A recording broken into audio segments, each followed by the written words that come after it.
Welcome back to the deep dive.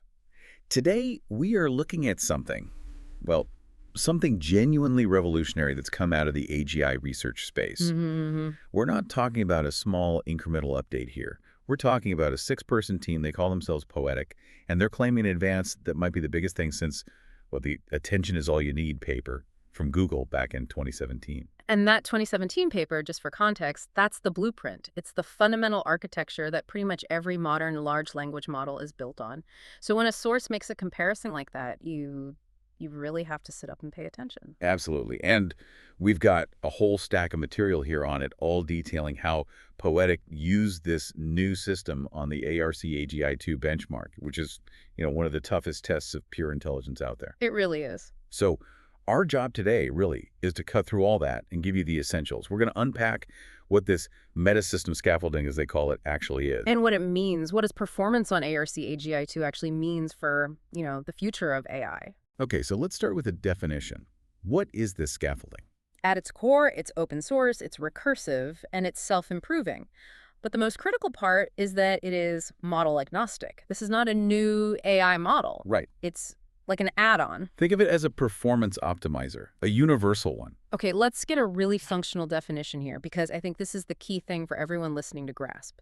They didn't build a new, smarter AI. They built something that makes other AIs smarter. That's the perfect way to put it, yeah. They created an external system, almost like a critical planner or a coach. A coach, I like that. Right. So instead of going in and rewriting the core code of, say, Google's Gemini 3, which, that would take a massive team years, Poetiq's system works from the outside. Ow! It organizes the model's thinking process. It forces the model to check its work, to reflect on all the intermediate steps it took before it gives a final answer. It teaches the model how to reason better without ever touching its foundational code. That's actually ingenious. It means you could just drop this layer onto any existing model, OpenAI, Meta, Anthropic, whoever. And it would immediately get faster and, well, a lot smarter. And the costs are tiny compared to the gain. Super inexpensive, yeah. They've essentially created a universal accelerator. And what's so fascinating is where they started. They didn't aim for, better chatbots or making cooler videos. They went straight for ARC-AGI-2. Straight for the hardest problem. Yeah, why that one? Why that specific, super abstract benchmark? It feels like an odd first choice. Well, because it measures fluid intelligence. Yeah. And in the race to AGI, to artificial general intelligence, fluid intelligence it's the holy grail. It's the most important attribute. So define fluid intelligence for us. It's pure abstract reasoning. It's the ability to see a pattern or solve a problem you've never encountered before without any prior knowledge. It's basically the core of what an IQ test measures in humans. And you need that. You absolutely need that core reasoning engine to ever get to the next level, to ASI, or artificial superintelligence. So the sources say they went straight for that because it fast-tracks everything else. So the bet was, if we can just unlock raw thinking power first, then every other task becomes exponentially easier to solve. And it seems like the bet paid off. The initial results are, they're pretty stunning. They really are. With this scaffolding, they took Gemini 3 and pushed its score on ARC-AGI-2 all the way to 54%. 54%. Okay, now, we have to relate that to a human scale because a percentage doesn't really, it doesn't land. What does 54% translate to in, IQ terms? Right. Well, the sources we have suggest this benchmark maps almost one-to-one with IQ tests for this kind of abstract reasoning. And that 54% score, it means the model is probably approaching an IQ of 150. 150. Yes. That is a gigantic paradigm-shifting leap. Okay, let's just pause on that. A 150 IQ. The speed of that, it's incredible. But it's also a little concerning.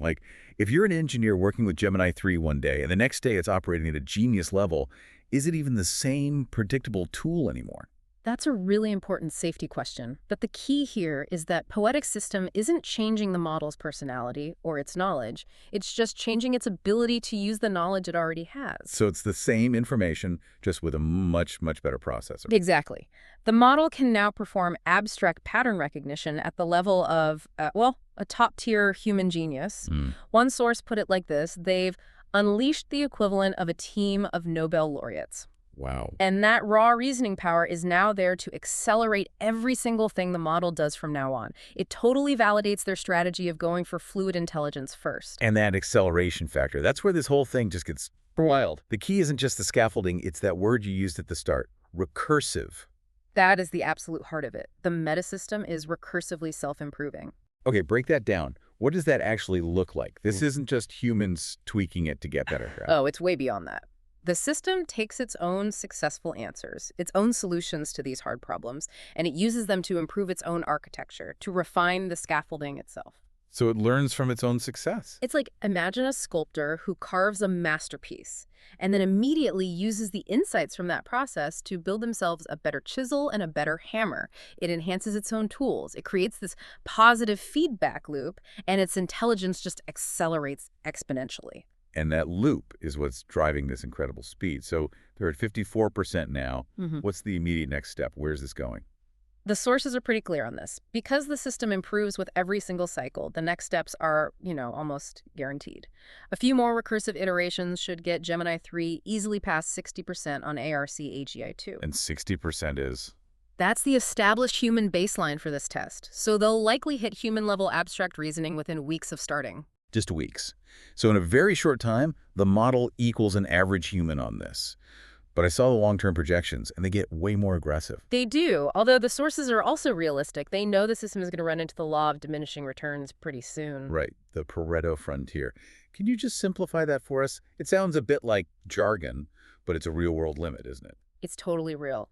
Think about trying to break a world record in the 100-meter dash. Shaving off that last hundredth of a second takes exponentially more effort, more training, more tech, more resources than shaving off a whole second at the beginning. The closer you get to perfect, the harder it is to improve. Exactly. And the sources admit they'll hit those prohibitive cost barriers. But even with that factored in, they still expect to get past 70% by June of 2026. 70%. Wow. Yeah. Okay, so if 54% is an IQ of 150, what on earth is 70%? That is the new ceiling. That probably translates to an IQ somewhere between 160 and 170. 160 to 170. Yeah. I mean, we are talking about, by far, the most powerful raw intelligence we've ever built, a model that operates well beyond human genius level. I honestly feel a little dumber just saying that number out loud. The speed is just, Yeah. It's mind-boggling. But let's connect this back to the real world. That raw intelligence, that 170 IQ, it's powerful, but it's also incredibly narrow, right? Because the benchmark itself has a huge limitation. A critical limitation, yes. This genius is basically locked in a room doing abstract puzzles. That's the catch. ARC-AGI-2 is all visual geometric puzzles. The model is a genius at that, but it can't work with words or concepts, nothing linguistic at all. So you got this 170 IQ brain, but it can't read a book. It can't look at scientific papers and synthesize the data. Yeah. It's like having a Ferrari engine that's just trapped in a box. Exactly, and if you can't work with language, you're locked out of 99% of all human knowledge. That's the wall they have to break through now. So their strategy was to build the engine first. A supercharged engine, yeah. But now they have to actually put that engine into a car and apply it to domains that are all about language and, scientific knowledge. Which brings us to the big strategic question. What's the next target? What's the next benchmark they have to conquer to prove this scaffolding is actually useful in the real world? Well, since ARC-AGI-2 is non-linguistic, and pretty much all of science is linguistic, their next logical target has to be the humanities last exam, the HLE. And the HLE, for anyone who hasn't heard of it, is this cutting-edge test designed to measure really high-level scientific knowledge and, importantly, synthesis. It's a brutal test. It covers advanced chemistry, physics, biology, and crucially, it tests a model's ability to connect ideas across those different fields. Wait, so where's the state-of-the-art on HLE right now, before this Poetiq scaffolding gets involved? Right now, Gemini 3 Pro is at the top of the leaderboard, and it scores just 38.3%. That is the current peak for scientific AI. 38%. Okay, so let's make a projection. If we assume Poetiq scaffolding is just as powerful for scientific reasoning as it is for abstract patterns, what kind of jump are we looking at for the HLE? The sources suggest the team believes they can get Gemini 3 up to 50% relatively quickly, and then potentially all the way to 60%. And that's where it gets scary. Yeah. Because you're taking the raw reasoning power of a 170 IQ genius and aiming it directly at a massive base of scientific knowledge. The synergy is, well, terrifyingly effective. The rate of scientific discovery itself could fundamentally change overnight. So What does this all mean? Let's zoom out. What does this mean for the competitive landscape for labs like OpenAI or Google? You're describing a single model that could soon be performing at a super genius level in two totally different but complementary areas. You'd have raw fluid intelligence at a 170 IQ and cutting-edge scientific synthesis at 60% HLE in one system. I mean, if Poetiq pulls this off, the synthesis of those two achievements just changes the entire game. It becomes very, very difficult to see how any other lab could catch up with them organically. They'd be too far ahead. They'd have an operational lead that you couldn't close just by doing more of the same old research. It's a massive, massive advantage. So it's effectively a one-lab monopoly on this new acceleration, a lock on the future of AI. It would be, unless, of course, the other labs also layer their own models with Poetiq's recursive, self-improving meta system. Because it's open source. Exactly. That's the only potential equalizer here. But even then, Poetiq has the head start. They have the institutional knowledge to implement it and refine it faster than anyone else coming to it cold. The real genius here, as the sources keep saying, was that initial strategic choice to go after raw, abstract intelligence first. That was the key. Unquestionably. The acceleration this recursive scaffold provides is it's like nothing we've seen. So the final question really is for you listening.